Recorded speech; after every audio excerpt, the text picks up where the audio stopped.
నమస్తే, welcome to Suman TV. నేను మీ విష్ణు. ప్రస్తుతంతో పాటు ప్రముఖ ఆర్థికవేత్త, సీనియర్ స్టాక్ మార్కెట్ ఎక్స్పర్ట్ జీవి రావు గారు ఉన్నారు. వారితో మాట్లాడదాం. నమస్తే సార్. నమస్తే అండి. సార్, జీవి రావు గారు, ఇప్పుడు మనకి రెండు రకాల గోల్డ్ ఇన్వెస్ట్మెంట్స్ ఉన్నాయి. ఒకటి వచ్చేసి ఫిజికల్ గోల్డ్, అంటే మనం కళ్ళతో చూసేది, చేత్తో పట్టుకునేది. ఇంకోటి వచ్చేసి ఈటీఎఫ్ గోల్డ్. సో ఈ రెండింట్లో దేంట్లో ఇన్వెస్ట్మెంట్ పెట్టడం మంచిదంటారు? Physical gold versus ETF gold ఇప్పుడు మన అంశం. విష్ణు గారు, ఈ రోజున ప్రతి ఒక్క కుటుంబంలోనూ కూడా ఎదురవుతున్నటువంటి ఇంపార్టెంట్ డౌటేనండి ఇది. అంటే మనం బంగారంలో పెట్టుబడి పెట్టాలంటే ఇలా డిజిటల్ ఫామ్లో బంగారంలో పెట్టుబడి పెడతాం బెటరా, లేకపోతే ఫిజికల్గా గోల్డ్ తీసుకోవటం మంచిదా? మనం ప్రాసెస్ అండ్ కాన్సెప్ట్ చూద్దామండి. ముందు ఎక్స్చేంజ్ దీనిలో ఈటీఎఫ్ విధానంలో బంగారంలో పెట్టుబడి పెట్టడం వల్ల దొంగల భయం ఉండదని ఒకటి. తర్వాత అది మనం డిజిటల్ ఫామ్లో మంత్లీ కొంత మనం పెట్టి ఏ రోజు కావాలన్నా కూడా అది త్రూ ఎక్స్చేంజే దాన్ని మనం సేల్ చేసుకోవచ్చని. తర్వాత ఇవి రహస్యంగానే ఉంటాయని అట్లా రకరకాల ఆలోచనలు కొంతమంది చేస్తూ ఉంటారు. అయితే ఫిజికల్ గోల్డ్కిను ఇలా డిజిటల్ ఫామ్లో గోల్డ్ కొనేదానికి కూడా కొన్ని ప్రధానమైనటువంటి డిఫరెన్సెస్ ఎలా ఉంటాయంటే, మనం ఇప్పుడు బంగారం అనేటువంటిది కేవలము ఒక ఇన్వెస్ట్మెంట్ పాయింట్ ఆఫ్ వ్యూలోనే కాకుండా కుటుంబానికి దాంతో ఒక ఎమోషనల్ అటాచ్మెంట్ ఉంటుందండి. ముఖ్యంగా భారతదేశంలో ప్రతి మహిళకి కూడా బంగారంతో ఎంతో అటాచ్మెంట్ ఉంటుంది. బంగారంలో పెట్టుబడి రెండు రకాలు. ఒకటి ఆభరణాల కోసం అని చెప్పి బంగారాన్ని కొంటాం. రెండోది మనము ఇన్వెస్ట్మెంట్ కోసం బంగారం కొంటాం. ఇప్పుడు మనం ఇన్వెస్ట్మెంట్ గురించి మాట్లాడుతున్నాం. ఇన్వెస్ట్మెంట్ కోసం కూడా మనం ఈటీఎఫ్లు కాకుండా ఫిజికల్గా బంగారాన్ని కొంటే వచ్చే ఉపయోగాలు ఏంటో చూసి నష్టాలు కూడా మనం గమనించి ఏది బెటర్ అనేది డిసైడ్ చేద్దాం. ముందుగా ఫిజికల్గా గోల్డ్ కొంటే వచ్చే ప్రయోజనం ఏంటి? ప్రతి నెల క్రమం తప్పకుండా 1 గ్రామ్ గోల్డ్ కాయను మనం కొనటం అలవాటు చేసుకున్నాం అనుకోండి. ఈ విషయం కుటుంబ సభ్యులకు కూడా మనం చెప్పాము. ఏ కుటుంబ యజమానైనా ప్రతి నెల క్రమం తప్పకుండా 1 గ్రామ్ గోల్డ్ కాయను తెస్తుంటే ఇంట్లో వాళ్ళు కూడా నెక్స్ట్ మంత్ కూడా ఈ నెల మరి ఏది గ్రామ్ గోల్డ్ కాయని చెప్పి అతను అడిగే అవకాశం ఉంది, ఎదురు చూసే అవకాశం ఉంది. ఇతనికి కూడా ఒక డిసిప్లిన్ ఏర్పడే అవకాశం ఉంది. కిందటి నెల 1 గ్రామ్ గోల్డ్ కాయను తెస్తే ఈ నెల 2 గ్రాములు గోల్డ్ కాయను తెచ్చాడు అనుకోండి, కుటుంబం అంతా కూడా ఎంతో ఆనందంగా ఉంటారు.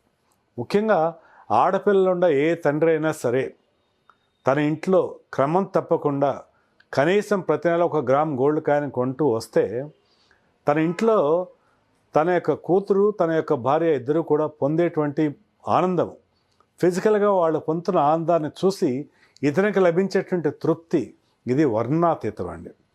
మనం డిజిటల్ ఫామ్లో ఎంత ఉండా కూడా ఈ విషయాలు ఏమీ కూడా మీరు కళ్ళతో మీరు చూసేది కాదు, అనుభవించేది కాదు.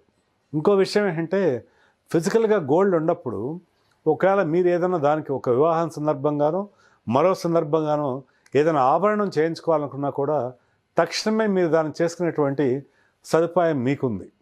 అదే కాకుండా ఒకవేళ ఏదైనా కుటుంబపరమైనటువంటి అవసరం వచ్చినప్పుడు ఈ యొక్క గోల్డ్ కాయిన్స్ని మీరు ఎక్కడ ఇచ్చినా కూడా మరుక్షణమే మళ్ళీ మీరు నగదు పొందేటువంటి అవకాశం కూడా ఉంది. ఈ విధంగా ఎప్పుడు కావాలనుకున్నా కూడా ఈ యొక్క గోల్డ్ కాయిన్స్ని మీరు నగదుగా మార్చుకునే అవకాశం ఉంది. తర్వాత ఏదైనా ఆభరణాలు చేయించుకోవాలనుకుంటే ఆభరణాలు చేయించుకునే అవకాశం ఉంది. ఏదన్నా అవసరం కోసం రుణం పొందాలంటే రుణం పొందేటువంటి అవకాశం ఉంది. వీటన్నిటితో పాటుగా కుటుంబం అంతటికీ కూడా ఎంతో ఆనందాన్ని ఇచ్చిన వాళ్ళు అవుతారు. ఏ కుటుంబ యజమానైనా సరే తాను ఉదయం నుంచి సాయంత్రం వరకు తాను శ్రమించేటువంటిదంతా కూడా కుటుంబ సభ్యుల యొక్క అందరి యొక్క ఆనందము, కుటుంబం అందరూ కూడా ఒక మానసిక ప్రశాంతత కోసమే తాను శ్రమిస్తాడు. ఆ యొక్క శ్రమకు తగ్గిన ఫలితం ఇందులో మనకు ప్రత్యక్షంగా కనిపిస్తుందండి. అంటే ప్రతి నెలా కూడా తన ఇంటికి ఒక గోల్డ్ కాయిన్ అలా తీసుకొస్తున్నాడు అంటే కుటుంబ సభ్యులందరూ కూడా ఎంతో సంతోషపడతారు. ఓవర్ ఏ పీరియడ్లో తన కొడుక్కో లేకపోతే కూతురుకో వివాహం సందర్భంగా అప్పటికే తను సంపాదించినటువంటి ఈ యొక్క కాయిన్స్ ఒకవేళ ఆభరణాలుగా మార్చుకోవాల్సి వచ్చినా ఏ విధమైన టెన్షన్ లేకుండా తను మార్చుకోగలుగుతాడు. కుటుంబంలో ఆ యొక్క వేడుక ఎంతో ఆనందంగా ముందుకు సాగేటువంటి అవకాశం ఉంది. ఇకపోతే ఇక్కడ కొంతమంది అడుగుతూ ఉంటారు, ఇందులో రిస్క్ ఉంది కదా అని చెప్పి. అసలు ప్రపంచంలో రిస్క్ లేనటువంటి విషయమే ఉండదు. అయితే మనం చెప్పేటువంటి ప్రతి రిస్క్ కూడా సొల్యూషన్ ఉంది.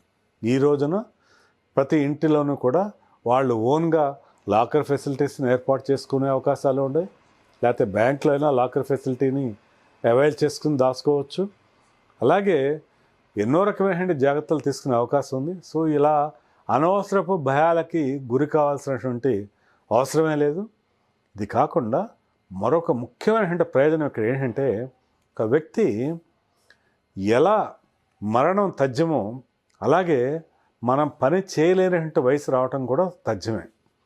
సపోజ్ ఒక 65 సంవత్సరాల వయసు తర్వాత ఒక మనిషి తాను ఇంకా పూర్తిగా రిటైర్ అవ్వదలుచుకున్నాడు, ఇంకా పని చేయలేకపోయాడు. 65 సంవత్సరాల పాటు కూడా ప్రతి నెల క్రమం తప్పకుండా కొన్నటువంటి బంగారపు కాయిన్స్ ఏవైతే ఉన్నాయో, నెలకు 12 గ్రాముల చొప్పున ఒక 40 సంవత్సరాల్లో తను చేసుకున్నటువంటి పొదుపు వల్ల రాబోయేటువంటి సంవత్సరాలు ఒక 20 సంవత్సరాలు మళ్ళీ అతను జీవించినా కూడా ఇప్పుడు నెలకు 2 గ్రాముల చొప్పున అతను అమ్ముకుంటా పోతే కూడా తనకి పెన్షన్ లాగా వచ్చే డబ్బు చాలా చాలా ఎక్కువ అండి. ఈ విధంగా ఈ యొక్క మంచి అలవాటు, స్వర్ణాన్ని ప్రతి నెలా కొనేటువంటి మంచి అలవాటుతో పిల్ల వివాహానికి ఉపయోగపడుతుంది. కుటుంబం అంతటి కూడా ఒక మంచి ఆనందము, మానసిక ప్రశాంతకి ఉపయోగపడుతుంది. రిటైర్మెంట్ టైంలో తనకు కూడా ఒక పెన్షన్ ఆయుధంగా కూడా ఉపయోగపడుతుంది.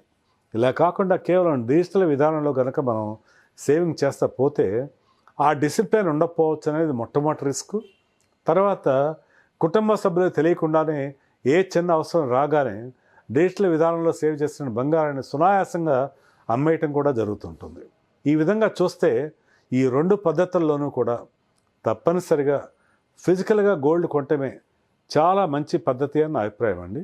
ఈ పద్ధతిని ఉపయోగించుకొని క్రమం తప్పకుండా ప్రతి నెల మన శక్తి కొద్దీ, ఒక వ్యక్తికి ఒక నెలలోనే 100 గ్రాముల బంగారం కొనే శక్తి ఉంటే 100 గ్రాములు కొనవచ్చు. ఆ నెలలో 5 గ్రాములు కొనే శక్తి ఉంటే 5 గ్రాములే కొనవచ్చు. కానీ క్రమం తప్పకుండా కనీసం 1 గ్రామైనా కొనటం ఇంపార్టెంటు. అలా కొంటూ పోతే మాత్రం ఈ యొక్క ప్రయోజనాలన్నీ కూడా పొంది తన పిల్లల యొక్క వివాహం సమయంలో కానివ్వండి, తన యొక్క రిటైర్మెంట్ విషయానికే కానివ్వండి, అవసరాలకు ఆదుకోవటం విషయమే కానివ్వండి, అన్నిటికీ కూడా ఇది స్వర్ణం లాంటి ఆలోచన అని చెప్పవచ్చు. ప్రతి నెల బంగారంలో పెట్టుబడి పెడతాం అనేటువంటిది ఒక బంగారపు ఆలోచన అని చెప్పి మనం మర్చిపోకుండా దీన్ని ఆచరిస్తే మీ యొక్క జీవితం కూడా స్వర్ణమయం అయ్యే అవకాశం ఉందని నేను భావిస్తాను. Thank you sir, thank you so much. Physical gold versus ETF gold అనే కాన్సెప్ట్ గురించి ప్రేక్షకులకు మీ విశ్లేషణ ద్వారా చాలా చక్కగా వివరించారు. Thank you so much sir. నమస్కారం.